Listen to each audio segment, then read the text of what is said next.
Welcome to the Monocle Insights podcast. I'm Guy Wilding, research lead at Monocle, and I'm joined today by Catherine Horne, director at Monocle, and Rheta, consulting director for UK and Europe. Rheta, Catherine, thanks for joining me on the podcast. Thanks, Guy. It's good to be here. Thanks for having us, Guy. So we're going to focus today specifically on BCBS 239 compliance.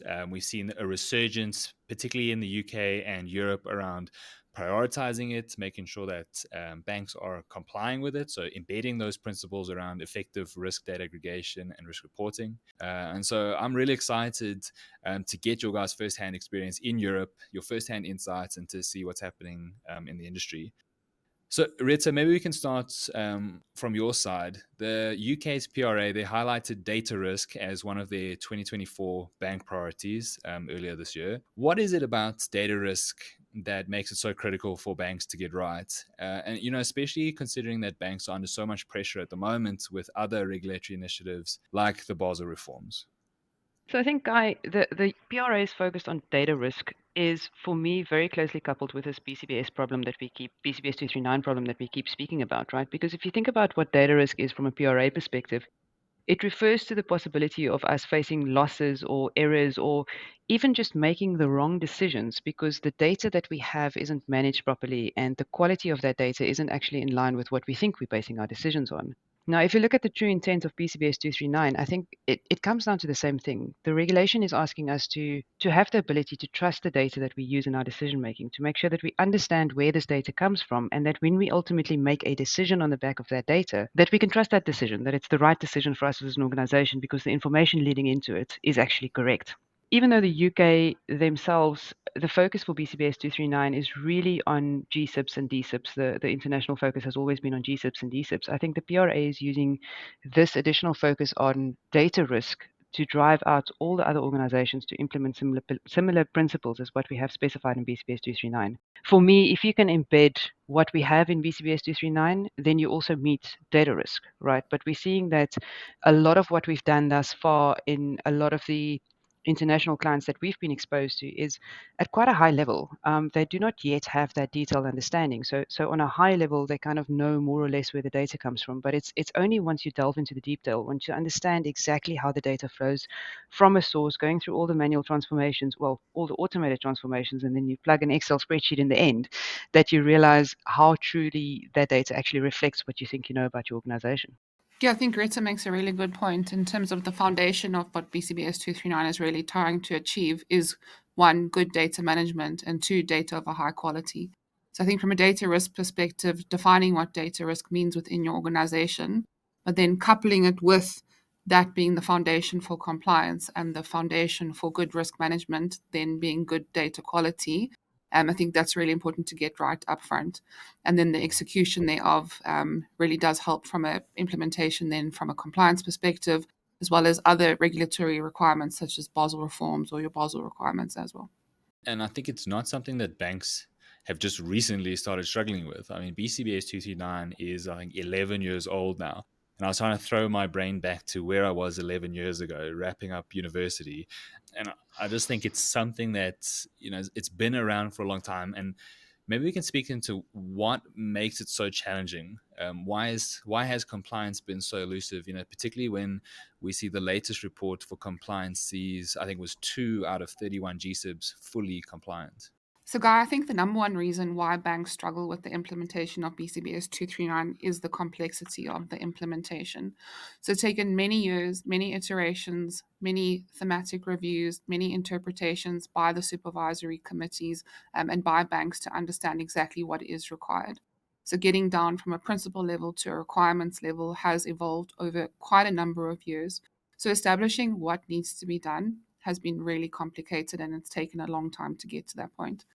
I think secondly, then what needs to be done to the level of what is good enough and what is acceptable for the regulator, but also to show the benefit to the business is also something which has been really difficult to drive and to embed within organizations.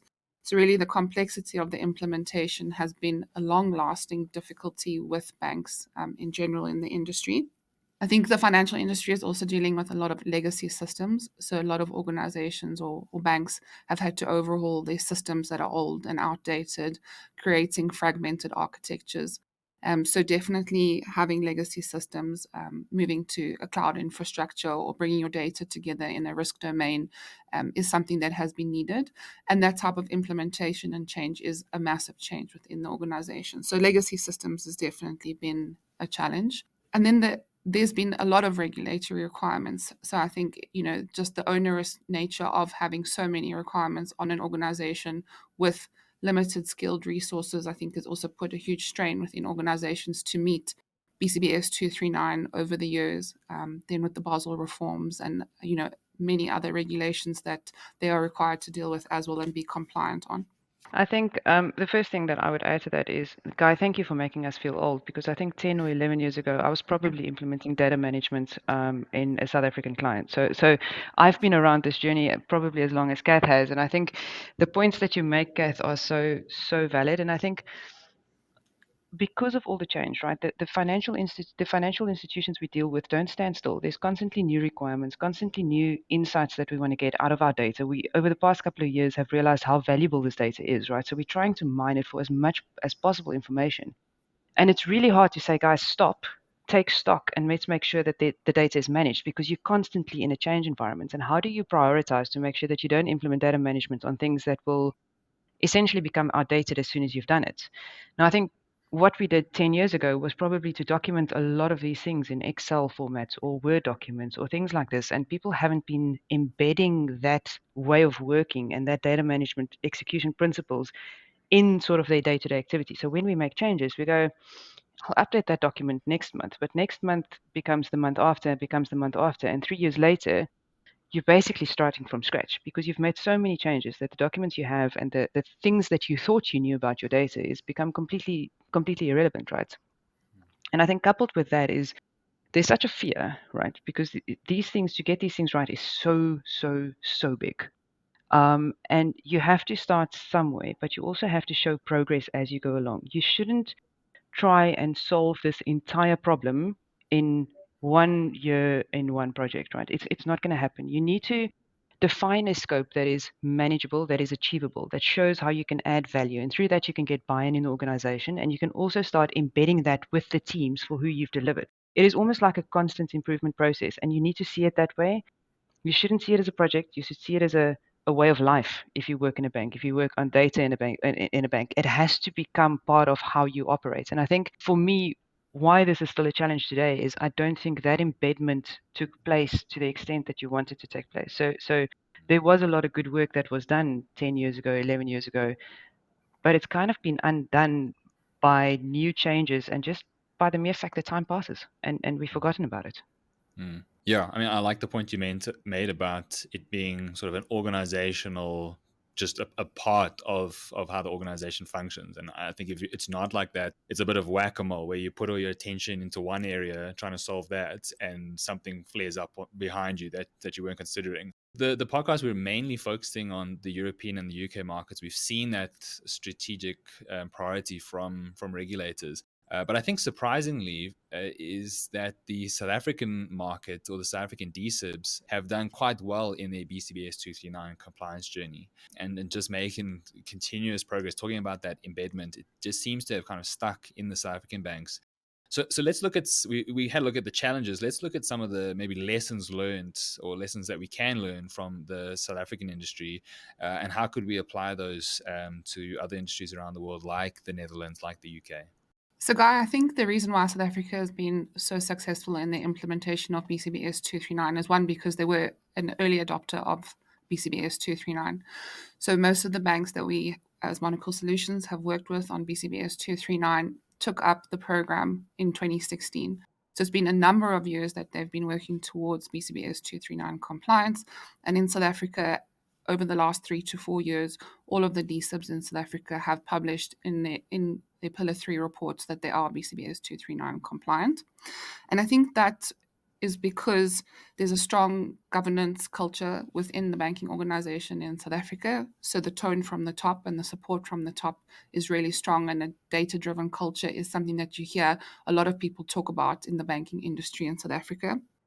I think having clear accountability, so ownership frameworks, roles and responsibilities, a lot of effort has been put in these programs to get that right from the beginning. Investment in technology, I think, has also been a really important part that's contributed to the success within South Africa. So, modernizing IT systems, leveraging emerging technologies. A lot of the banks that we speak to are on a cloud first approach or a cloud data journey, at least, using artificial intelligence and machine learning to really improve their risk data aggregation and risk reporting processes. Has really put the South African banking industry at the forefront worldwide. Kath, what you're saying is actually quite interesting because I've been thinking about this a lot. I've done some of this work in the South African industry, and some of the challenges that we face on the programs that we have going on in Europe at the moment and in the UK is BCBS 239 is a principles-based thing, right? So the regulators don't and the regulations don't tell us exactly how they want things to be done. They give us these concepts that we need to implement, and then they leave quite a lot of room for sort of interpretation. And what I've seen across multiple clients on this side is that how somebody interprets a data lineage or how somebody interprets a key data element, it could be quite significantly different, right? There's no sort of standard. Has the South African regulators been closer to the problem in terms of providing more guidance, providing more sort of information on what is the actual definition of done? How do we actually make sure we understand what does good look like? Again, early on when South Africa adopted BCBS 239, a lot of work was done with the Banking Association of South Africa and the South African Reserve Bank to come up with a guideline from an assurance perspective. So, very early on, quite detailed requirements and expectations of what is required for BCBS 239 was set up. A lot of representatives from banks in South Africa sit on the Banking Association for South Africa as well. So there's been a lot of close collaboration with the regulator in terms of what was expected. The South African banks also work really closely with external audit and internal audit within the organization. And because of that, each organization has a clear set of requirements. So that interpretation of the principles and what is needed in the South African banking environment has been quite clear from the onset of these types of projects. And so that room for interpretation or misinterpretation, rather, didn't really have a lot of time to surface or require rework or, a misalignment in terms of what the regulator needed. And then we also have a really good relationship with the South African Reserve Bank. So, at least on a quarterly basis, they're meeting with the banks. There are, again, these working groups with the Banking Association where banks come together and they talk about challenges that they're facing or they get guidance from the regulator as well. So I think, a lesson learned there is also ensuring that you have this good relationship with your regulator and keep that communication channel open to manage expectations, to communicate timeously if there are any delays.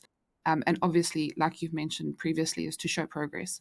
And I think that's really what the regulators are trying to see is at least progress towards implementation of BCBS 239.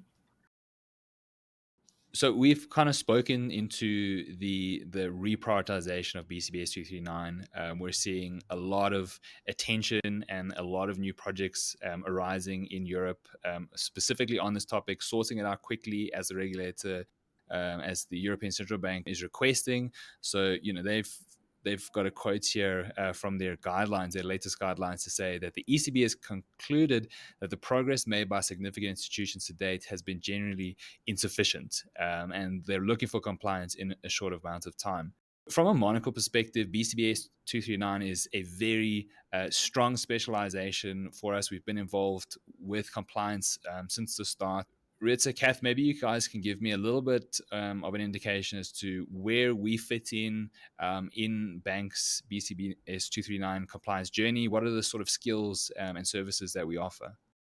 Thanks, Guy. I think for me, it is BCBS 239 is almost ingrained in how we as Monocle consultants operate. The projects that we do often, yes, some of them are dedicated to BCBS 239 and dedicated to good data management, but some of the projects that we do is projects on a variety of other topics that touch on data requirements, right? As Monocle, we often do a lot of we like to call ourselves plumbers. We do a lot of the plumbing of data from one system to another system. And BCBS 239, we try and embed good data management every time that we touch data in an organization or anytime that we have requirements. Now, from a BCBS perspective specifically, I think one of the things we've spoken about today is how much progress we've been able to make with our clients in the South African markets and how much compliance related activities we've been able to execute on. So, and those skills for us are very transferable and we can use them internationally as well. So We have had guys who've done everything from data lineage, from documentation of CDEs, understanding the requirements. We understand the regulations, and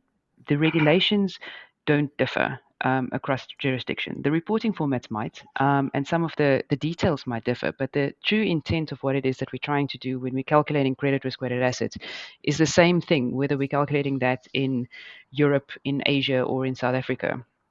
And I think that makes this quite valuable, is we can leverage from the things that we've done. We can leverage from this definition of good that we've been able to establish together with our clients and the regulators in South Africa, and we can bring that to our international clients as well and show them how to implement this. And I think most valuable of all is show them how to embed it in their organizations, because only once you embed it does this problem not reappear 5 years later, and we go backwards in terms of compliance. Yeah, and I think Rheta, you make a good point. The reason why Monocle is able to help our clients so much is because all of us, both of us on the call, have done all of the requirements that are needed for BCBS 239 compliance. So documenting lineage, capturing data quality rules, helping clients implement a program. Because we've been there, because we've been the plumbers, because we know what it takes, what is good enough, what tool sets to use, what is the best way, what is the most efficient way. Whether you're doing your steps in waterfall or in agile, we've been there, we've done it. We know what language to use when speaking to the regulator, how to write feedback to the regulator on that progress. So I really think it's because we've been there and done that from end to end in the trenches that we're able to help our clients with the embedment of BCBS 239 as well.